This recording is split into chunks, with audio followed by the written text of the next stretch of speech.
I don't see an ending to this. This issue will destroy New York City. Destroy New York City. Over the last 30 years, the Venezuelan government and infrastructure has been poisoned by corruption, leading to the total collapse of its economy. 7 million people have fled since, many, like David Peña, finding themselves in New York City. Mi nombre es David Leonardo Peña Briceño, soy de Venezuela, nací en el estado de Trujillo y llegué acá a los Estados Unidos, a la frontera en Texas, llegué el 14 de agosto del año pasado. Previously welcomed by the city, David has been living at the Bellevue men's shelter. However, following the series of protective sanctuary laws that guarantee migrants a right to shelter, the influx of new arrivals has resulted in David now being forced to evict his refuge. Entonces, ¿qué pasa? Todas esas personas, ¿a dónde se vinieron? Hacia New York, todas, porque son personas que vienen, así como llegué yo sin nada, pero dicen, bueno, el único apoyo que tenemos y la poca ayuda que tenemos es en la ciudad de Nueva York. Entonces, por eso todos se vienen acá. Colapsó el sistema, pues, y por eso se creó la crisis. Por eso fue la crisis. David grew up in an upper-middle-class family. After receiving a degree in law, he established a life for himself as a public defense attorney in the state of Trujillo. David once envisioned a noble career for himself, one that epitomized fairness and order. But it was there where he'd learned his country's government had abandoned those principles long ago. Ya uno por ahí, ya uno estaba viendo ya las cosas mal. Ya uno sabía quién eran corruptos, quién no eran corruptos, quiénes estaban haciendo cosas malas, etc. Este es mi título de abogado, acá está mi nombre, ¿verdad? Este es el nombre de la universidad, Universidad Valle del Monboy. Mi nombre es David Leonardo Peña Briceño.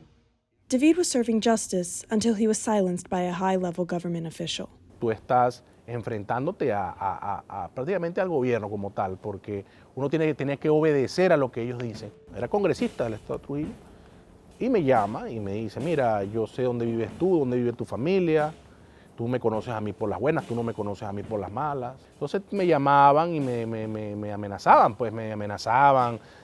No tomé ninguna acción, sino lo que dije fue tengo que huir, tengo que salir. After fleeing to Peru, where David stayed for 5 years, David decided to leave after experiencing xenophobic attitudes from local Peruvians. He would begin his travels at a coastal zone near the border of Colombia and Panama, where from there he would cross the infamous Darien Gap.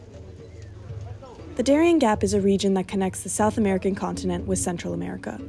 Partitioned by a dangerous river, the gap is one of the riskiest treks of the journey and is highly patrolled by the Panamanian Coast Guard.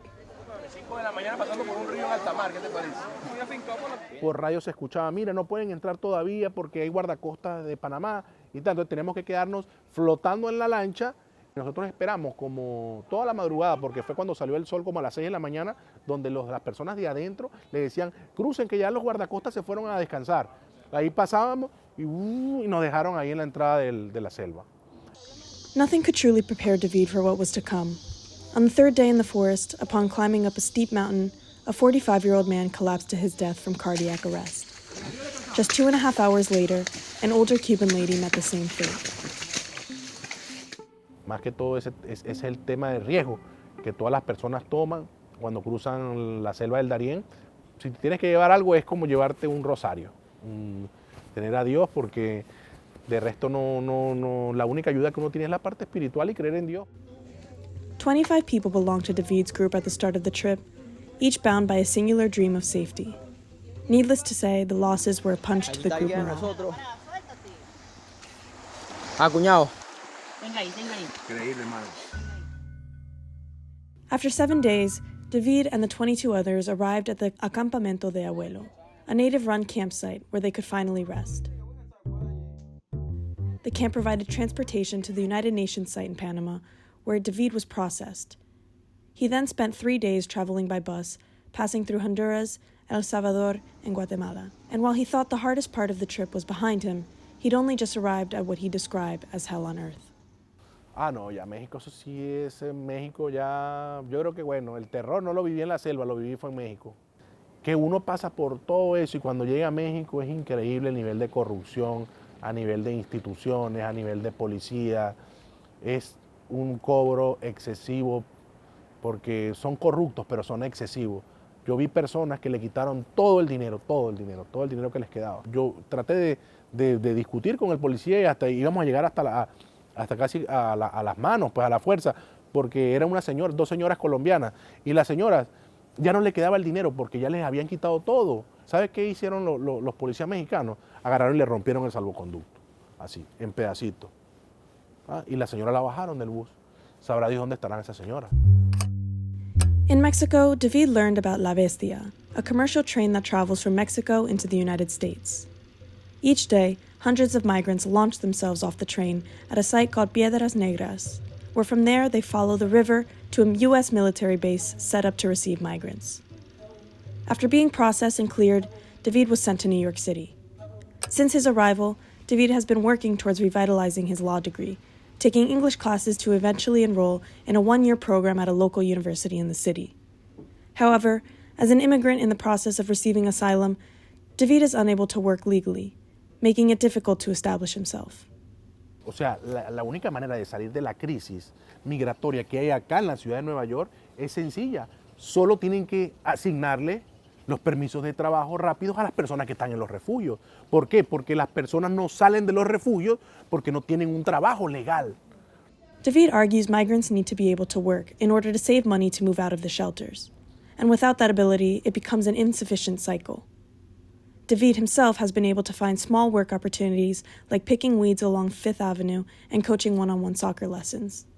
But David recognizes that he is a foreigner in a new country and believes in the work he must put in to earn his place as a U.S. citizen.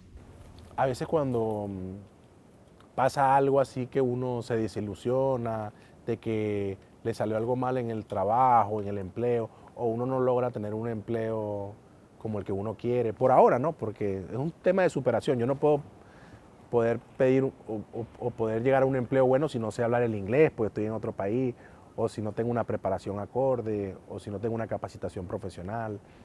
The inconsistency of these gigs makes it nearly impossible for David to save enough money to pay New York City rent prices, all while sending money back home. And he wonders if it was worth leaving everything behind. Lo más preciado que uno tiene es la familia, porque tú puedes tener dinero, puedes tener fama, dinero, puede ser lo que tú quieras, pero las personas que uno tiene valores y principios sabe que lo que le duele a uno en sí es la familia, pues como tal. Y eso es lo que más me costó, pues dejar mi familia. David knows he has a long way to go before he sees his 2 children again and before he can practice law again. And now, with this looming eviction, David's future going into the new year is uncertain. 60,000 people face the threat of a shelterless winter here in New York City, and David is only one of them. Entonces uno quiere como quejarse de la vida o quejarse. Yo digo, pero ¿cómo me voy a quejar? ¿Cómo me voy a quejar? Dime cómo me puedo quejar. Si yo digo, esas personas que murieron tenían un sueño y no llegaron, y yo llegué, uno se queja y uno dice, bueno, uno piensa y dice, ¿de qué me voy a quejar si esas personas que venían con ese sueño no pudieron llegar? Entonces, bueno, ya le queda a uno llenarse de fuerza y tener mente positiva y salir adelante todos los días. From Manhattan, New York, I'm Julia Mena, Schnebs Media.